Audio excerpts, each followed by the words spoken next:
Hi പ്രിയമുള്ള സുഹൃത്തുക്കളെ, ഈ ഇസ്ലാം മതം എന്നത് സീസൺ മാർക്കറ്റിംഗ് ടൂളാണ്. അതായത് ഓരോ സീസണുകളിലും അവർക്ക് മതം മാർക്കറ്റ് ചെയ്യണം.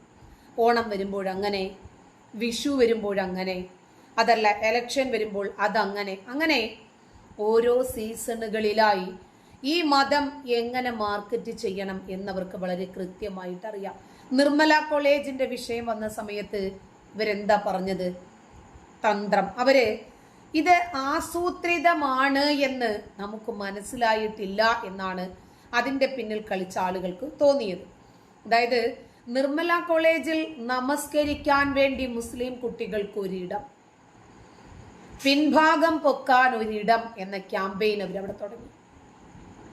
ആദ്യം ഒരാള് മതി, പിന്നീട് അത് 3 പേരായിക്കോളും, പിന്നീട് അത് 15 പേരാകും, 30 പേരാകും, 300 പേരാകും.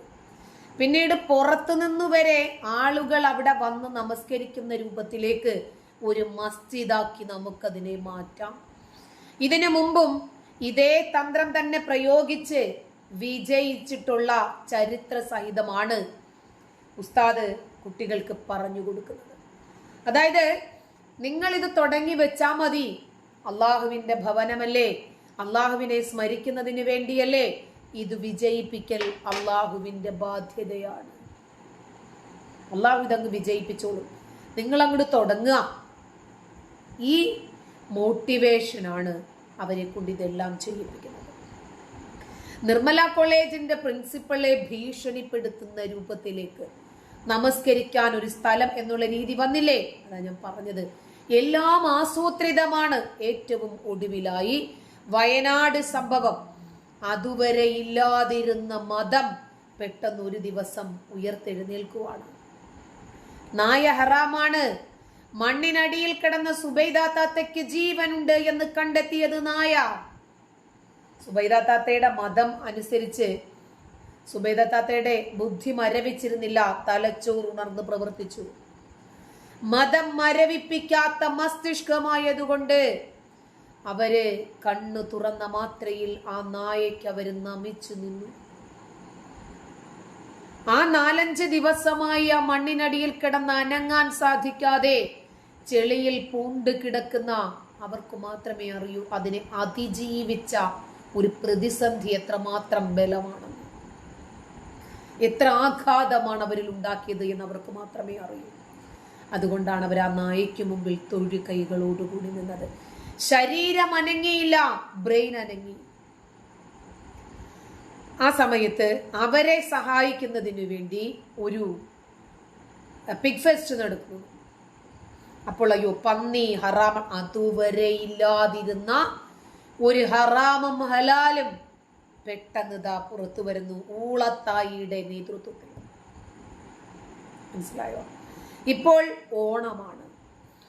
ഈ ഓണം വന്നപ്പോ അവരുടെ മതം മാർക്കറ്റ് ചെയ്യാൻ പറ്റിയ ഒരു സീസൺ അല്ലേ ഓണം. ഓണത്തിന്റെ അന്ധവിശ്വാസത്തെ സംബന്ധിച്ചും തൃക്കാക്കര അപ്പൻ, മഹാബലി, വാമനൻ ഇതിനെ സംബന്ധിച്ചൊന്ന് പറഞ്ഞ് നമ്മുടെ മതത്തെ ഒന്ന് പൊക്കിയടിച്ച് ഇങ്ങനെ ഇത് സംഭവിക്കുമ്പോൾ ഇവരിങ്ങനെ ചെയ്ത പോലെ എന്ത് സംഭവിച്ചു? കൂട്ടത്തോടുകൂടി മുസ്ലിം പെൺകുട്ടികൾ മതത്തിൽ നിന്നും പുറത്തേക്ക് പോയി. ഓണസദ്യ കഴിക്കരുത് എന്ന് പറഞ്ഞപ്പോൾ അവർ ഓണത്തിന് പബ്ലിക്കായിട്ട് നിന്നിട്ട് കിച്ചണിൽ നിന്ന് ഭക്ഷണം ഉണ്ടാക്കി വിതരണം ചെയ്ത് ഒരുമിച്ചിരുന്നവർ കഴിച്ചു. തിരുവാതിര കളിക്കരുത് എന്ന് പറഞ്ഞപ്പോൾ ഇസ്ലാമിക ഗാനങ്ങൾ പാടി അള്ളാഹുവിന്റെ പേരിൽ സ്തുതികൾ അർപ്പിച്ച് പ്രവാചകന്റെ മദ്ഹുകൾ വാഴ്ത്തി പ്രവാചകനെ സ്തുതിച്ചുകൊണ്ട് അവർ തിരുവാതിര കളിച്ചു. പെൺകുട്ടികൾ പൊതുനിരത്തിൽ ഇറങ്ങരുത് എന്ന് പറഞ്ഞപ്പോൾ സെറ്റ് സാരി ഉടുത്ത് ബുള്ളറ്റ് ഓടിച്ചവര് ഓണം ആഘോഷിച്ച് കാണിച്ചു തന്നു. ഡാൻസ് കളിക്കരുത് എന്ന് പറഞ്ഞപ്പോൾ പബ്ലിക്കിൽ ഇറങ്ങി പൊതുവേദിയിൽ കൂട്ടമായിട്ട് അവര് ഡാൻസ് കളിച്ചു. എന്ത് മനസ്സിലായി? നിങ്ങൾ എത്ര കണ്ട് മതം ഇവരുടെ നിത്യജീവിതത്തിലേക്ക്, ദൈനംദിന ജീവിതത്തിന്റെ എല്ലാ മേഖലകളിലും നിങ്ങൾ ഇങ്ങനെ ഇൻജക്ട് ചെയ്യാൻ ശ്രമിക്കുന്നു, അത്ര കണ്ട് മതം ഉപേക്ഷിച്ചവർ പുല്ല് പോലെ വലിച്ചെറിഞ്ഞ് പുറത്തേക്ക് വരും. ഈ കേരളത്തിൽ നിന്ന് തന്നെ ലക്ഷക്കണക്കിന് ആളുകൾ ഈ ഓണത്തോടുകൂടി മതം ഉപേക്ഷിച്ചിട്ടുണ്ട്. നിങ്ങൾക്ക് അറിയാമോ? അത് ഉസ്താദുമാരൊക്കെ ഇത് അറിഞ്ഞിട്ട് ഇപ്പോൾ നെഞ്ചിടിപ്പില്ല. നിൽക്കോ, നമ്മുടെ ലക്ഷ്മി കാനത്തിന് എന്തോ പറയാനുണ്ട് ഈ വിഷയ സംബന്ധമായിട്ട്, കേൾക്കാം. ലക്ഷ്മി കാനത്ത് എല്ലാ പ്രിയപ്പെട്ടവർക്കും തിരുവോണ ആശംസകളും ഒപ്പം വാമന ജയന്തി ആശംസകളും നേരുകയാണ്. കേരളത്തിൽ എനിക്ക് തോന്നുന്നു ഭാഗവതം വായിക്കാത്തവര് ആണ് അധികമുള്ളത്. അതുകൊണ്ടായിരിക്കും വാമന ജയന്തി എന്ന് കേൾക്കുമ്പോൾ വല്ലാത്ത ഒരു അസ്വസ്ഥത ഉണ്ടാകുന്നത്. ഭാഗവതത്തിൽ കൃത്യമായിട്ട് പറയുന്നുണ്ട്, ശ്രാവണ മാസത്തിലെ തിരുവോണം നാളിലാണ് വാമനമൂർത്തി ഭൂമിയിൽ അവതരിച്ചത് എന്ന്. അതുപോലെ തന്നെ കേരളത്തിൽ മാത്രം വാമനമൂർത്തിയെ ഒരു വില്ലനായിട്ടും മഹാബലി എന്തോ അധികാര ഭ്രഷ്ട സംഭവിച്ച ഒരു ഇരയായിട്ടുമാണ് ചിത്രീകരിക്കുന്നത്. അങ്ങനെയല്ല. മഹാവിഷ്ണുവിന്റെ ഏറ്റവും വലിയ ഭക്തനായിട്ടുള്ള പ്രഹ്ലാദന്റെ ചെറുമകനാണ് മഹാബലി. മഹാബലിയും വിഷ്ണുവിന്റെ പരമഭക്തനായിരുന്നു.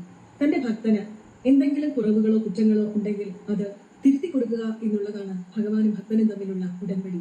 മഹാബലിയുടെ ഉള്ളിൽ ഒരു ചെറിയ അഹങ്കാരം ഉണ്ടായിരുന്നു. എല്ലാം എനിക്ക് സാധിക്കും, ഞാനാണ് ഏറ്റവും വലിയ ദാനധർമ്മി എന്ന്. ഇതം നമമ എന്നാണ് നമ്മുടെ ശാസ്ത്രങ്ങൾ പറയുന്നത്. ഒന്നും നമ്മുടേതല്ല. ഈ ഒരു ബോധം ഭക്തൻ ഉണ്ടാക്കി കൊടുത്ത് അദ്ദേഹത്തെ സുതലം നല്ലൊരു തലത്തിലേക്ക്, നല്ലൊരു ദർശനത്തിലേക്ക് എത്തിക്കുകയാണ് ഭഗവാൻ വാമനമൂർത്തിയായിട്ട് അവതരിച്ച് ചെയ്തത്. ഭാഗവതത്തിൽ എങ്ങും തന്നെ പാതാളത്തിലേക്ക് ചവിട്ടി താഴ്ത്തി എന്നൊരു വാക്ക് തന്നെ ഇല്ല. സുതലത്തിലേക്ക് എത്തിച്ചു എന്നാണ് ഭാഗവതം വ്യക്തമാക്കുന്നത്. കേരളത്തിൽ മാത്രമാണ് പാതാളത്തിലേക്ക് മഹാബലിയെ ചവിട്ടി താഴ്ത്തി എന്നുള്ള കുപ്രചരണം നിരന്തരം നടത്തിക്കൊണ്ടിരിക്കുന്നത്. ഭക്തിയുടെ തലത്തിൽ നിന്ന് നോക്കുമ്പോൾ ഭഗവാനും ഭക്തനും തമ്മിലുള്ള അങ്ങേയറ്റത്തെ ഒരു ഉടമ്പടിയുടെ വാമനൻ മഹാബലിയെ പാതാളത്തിലേക്ക് ചവിട്ടി താഴ്ത്തി എന്നൊക്കെ തന്നെയാണ് നമ്മൾ മനസ്സിലാക്കിയിട്ടുള്ളത് ഇതുവരെ. എന്തുകൊണ്ടാണ് ഓണം ആഘോഷിക്കാൻ പാടില്ലാത്തത്? നമ്മുടെ ഉസ്താദ് പറയും, കേൾക്കാം. നമുക്കത് സെലിബ്രേറ്റ് ചെയ്യാൻ പറ്റില്ല എന്നാണ്. നമുക്ക് ഓണവും ക്രിസ്മസും മറ്റു മതങ്ങളുടെ ഫെസ്റ്റിവിറ്റീസ് നമുക്ക് സെലിബ്രേറ്റ് ചെയ്യാൻ പാടുള്ളതല്ല. കേട്ടല്ലോ, പച്ച മലയാളത്തിൽ ഈ മതപുരോഹിതന്മാർ ഇങ്ങനെ പരസ്പരം മനുഷ്യന്മാർക്കിടയിൽ മതത്തിന്റെ വേലിക്കെട്ടുകൾ തീർക്കുമ്പോഴാണ് അത് പൊട്ടിച്ചെറിഞ്ഞു മാനവികതയിലേക്ക് ജനങ്ങൾ കുതിക്കണമെന്ന് തോന്നുന്നത്.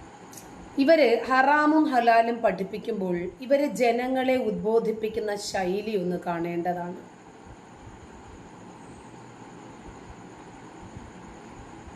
ഓണത്തിന് സ്ത്രീകളാണ്.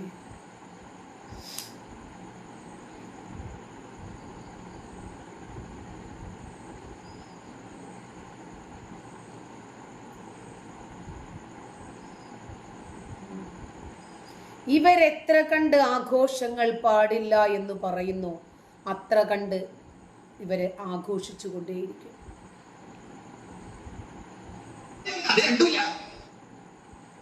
ഓണാഘോഷവും നബിദിനവും ഇത് രണ്ടും പാടില്ലെന്നാണ് ഉസ്താദ് പറയുന്നത്.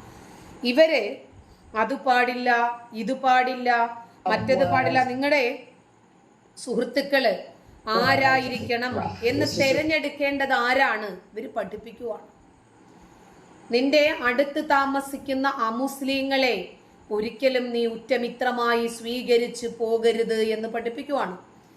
അവരുടെ ആഘോഷങ്ങളിൽ നീ പങ്കെടുക്കരുത് എന്ന് പഠിപ്പിക്കുവാണ്. നിന്റെ റൂമിൽ താമസിക്കുന്ന അമുസ്ലിമായ ആളെ എന്തുകൊണ്ട് നീ ഇസ്ലാം മതത്തിലേക്ക് കൊണ്ടുവന്നില്ല? പിന്നെ എന്തിനാണ് അവന്റെ ആഘോഷത്തിൽ പങ്കെടുക്കുന്നതിനെ കുറിച്ച് സംസാരിക്കുന്നത്? എന്റെ ആകുലത അതല്ല. എന്റെ ആകുലത ഇത്രയും കൊല്ലം നിങ്ങൾ ഒരുമിച്ച് താമസിച്ചിട്ടും അയാളെ ഇസ്ലാമിലേക്ക് മതപരിവർത്തനം നടത്താൻ നിനക്ക് സാധിച്ചിട്ടില്ല എന്ന് പറയുമ്പോൾ അത് നിന്റെ ഒരു കുറവാണ് എന്നാണ് സിംസാറിലൊക്കെ ഹുദവി ഉപദേശിക്കുന്നത്. നോക്കിയോ,